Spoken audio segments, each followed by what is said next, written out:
Para sa akin, after breakup, ang gagawin mo bilang isang lalaki, okay? Una, tama yung mga sinabi nyo na magpapaka-busy.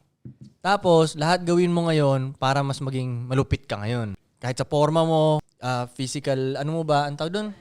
Yung katawan mo ba, yan. Punta ka sa gym, ganyan, o mag-boxing ka, o ganun.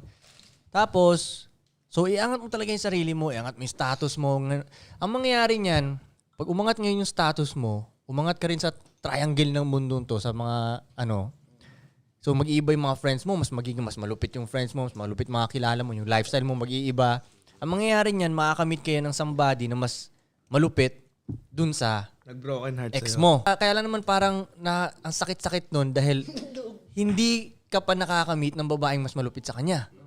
Pag once na nakamit ka na ng babaeng mas malupit sa kanya, ang bilis mawala talaga siya. Mawala agad eh. Nagigess mo, mawawala talaga agad.